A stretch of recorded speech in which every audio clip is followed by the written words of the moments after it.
Today, we're going to learn about a psychic and a tarot reader, both self-proclaimed, of course.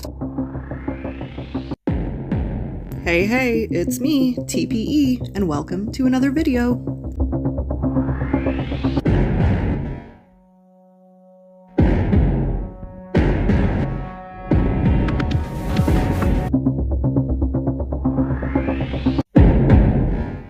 This video is fair use. It is transformative and is protected under Section 107 of the Copyright Act 1976, allowing us for fair use for purposes such as criticism, comment, recording, teaching, and more.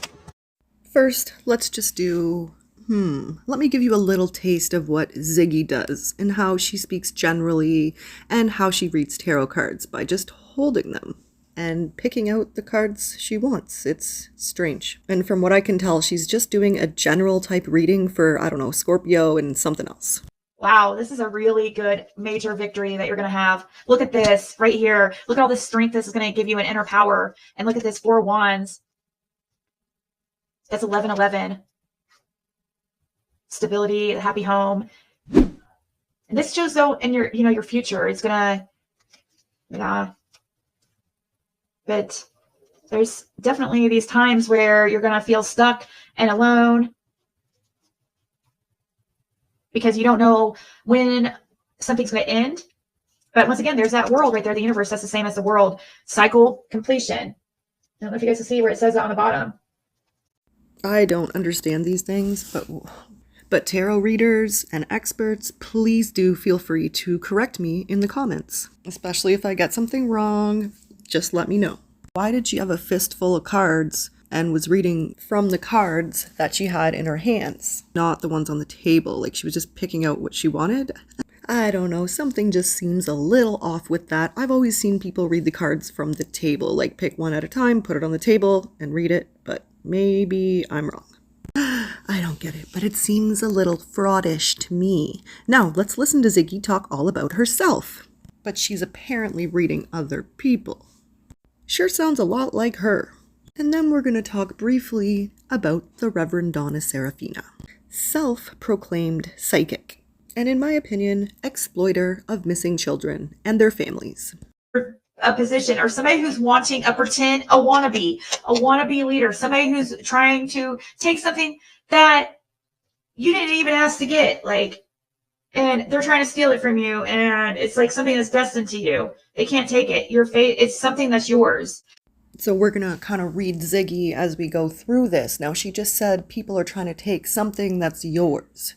Now that, in my opinion, we can relate to Ziggy and the Summer Wells case. Everybody is constantly trying to take it from her, steal her thunder, her and Fred's thunder. They are the heroes. They are the ones who know everything. And people are just trying to ruin it for her. And she's not becoming rich and famous for solving the Summer Wells case because she's irrelevant. Let's keep going. And something is emotional and really, really bothered by that for some reason. So here is this King of Wands in reverse, trying to cause all kinds of confusion and being very hateful. A terrible leader type, just purposely, causing confusion. Look at this whole lot of communication going on. Page of Wands.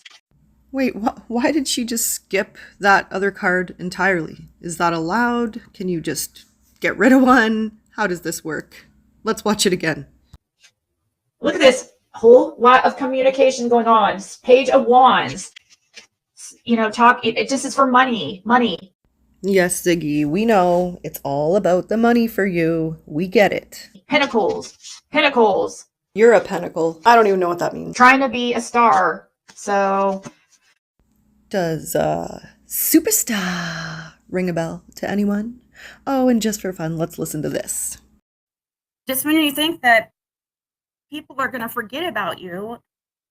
So I'm really happy. I'm famous again. I'm really happy to be back on the radar. So I'd like to thank you guys for making me so famous. See, Ace of Wands in the Fool, taking a leap of faith. And there's that criminal card.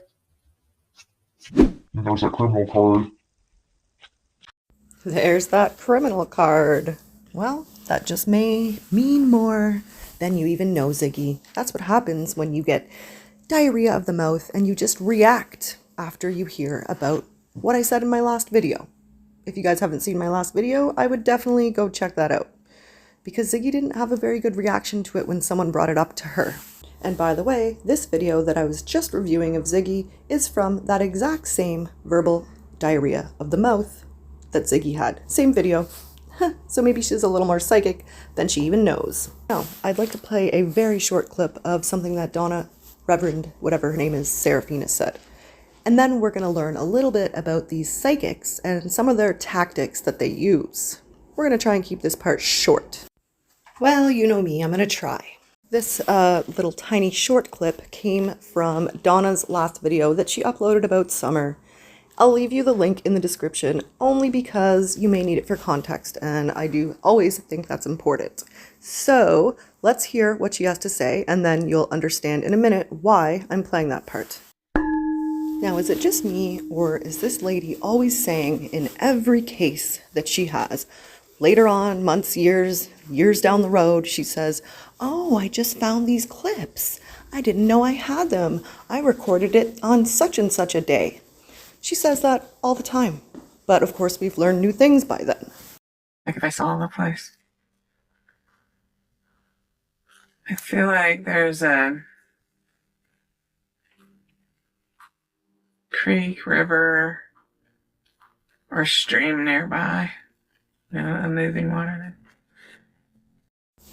Now, doesn't every psychic say, "There's a stream, I see water, I see them laying by water"?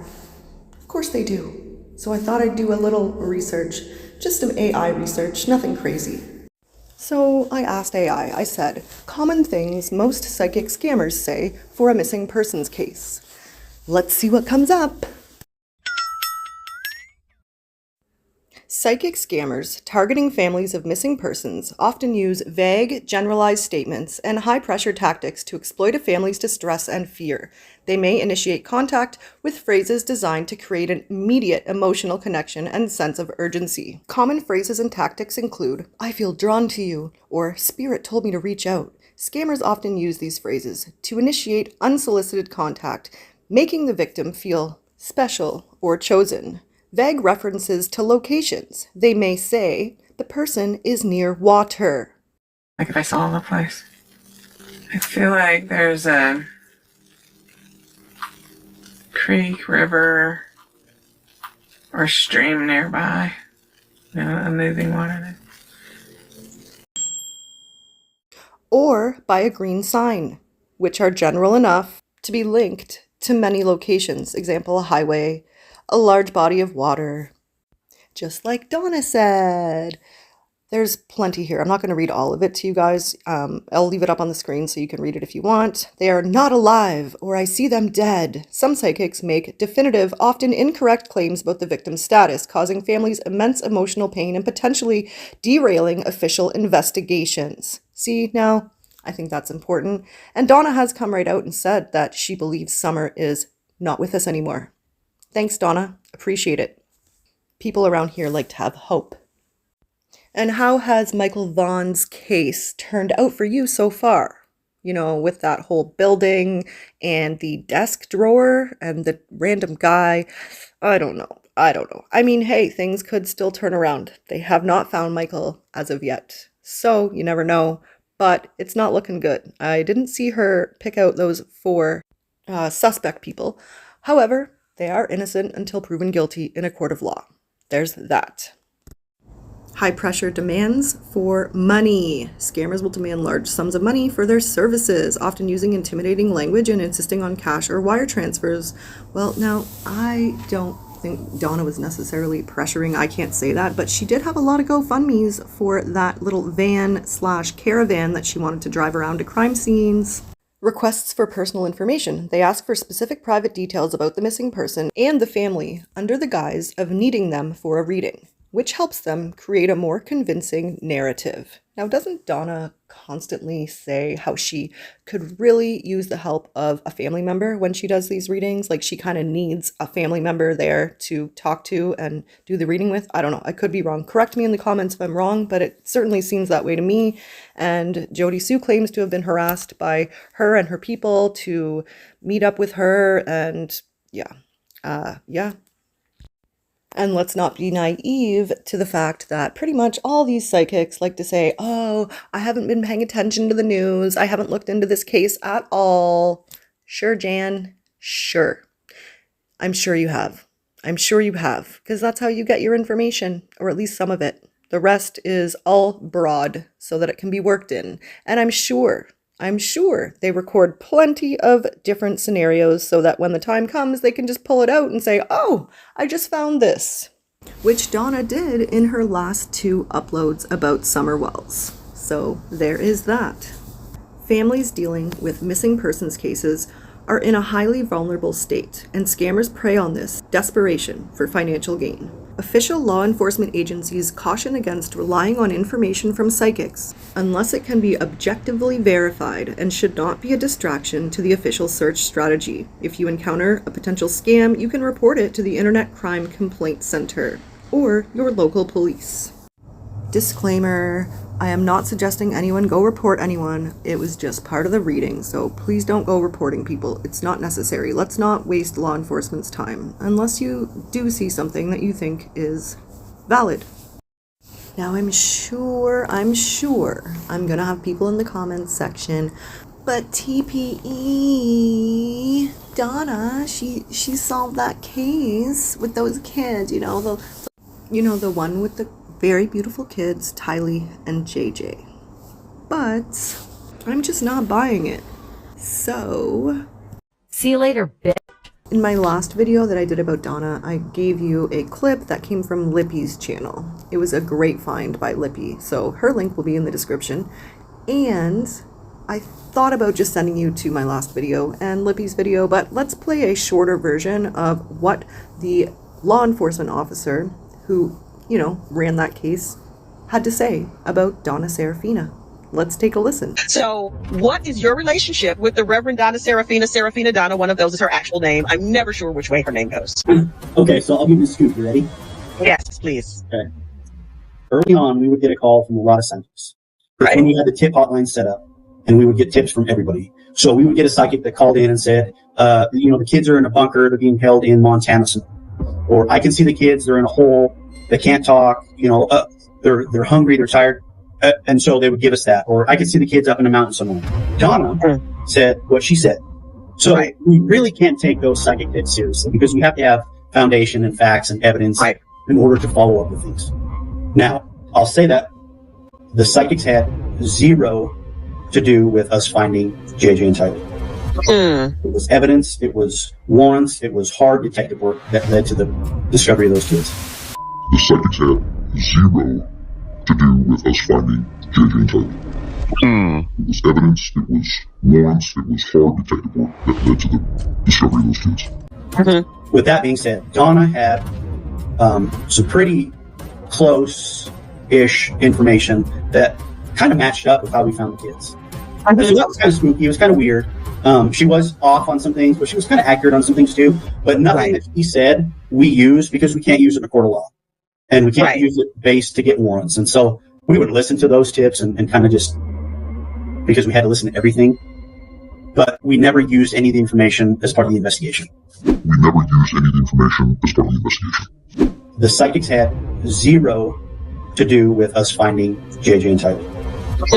It was evidence, it was warrants, it was hard detective work that led to the discovery of those kids.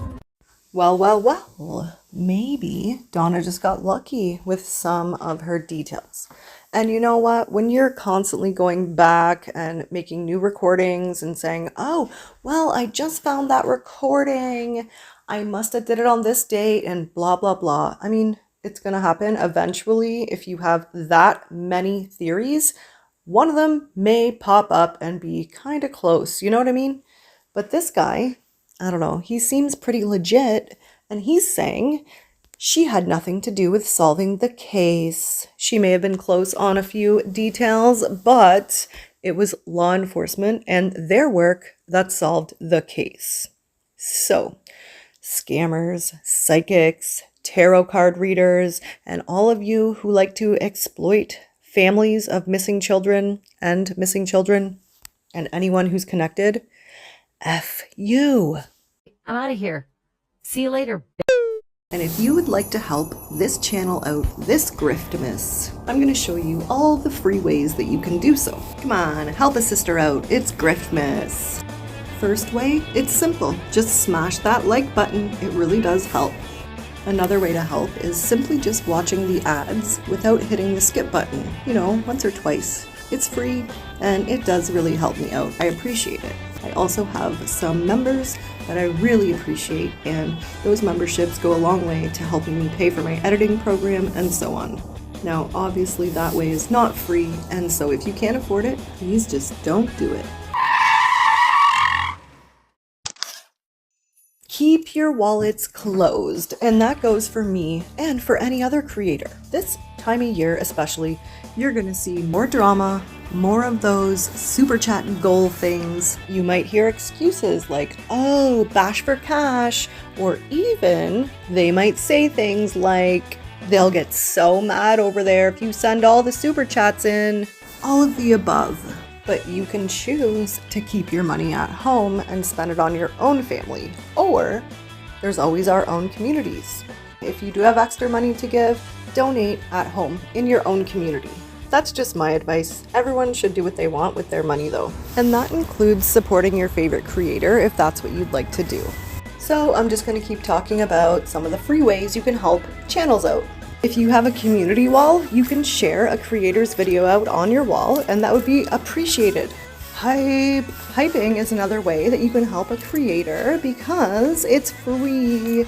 Everyone has a certain amount of hype points they get each week. Greatly appreciated. And those are all the free ways you can help a channel, including this channel. Also, don't forget to make sure that you're subscribed because sometimes YouTube will unsubscribe you and you won't even know it. So double check. Merry Griftmas to all, and to all a good night.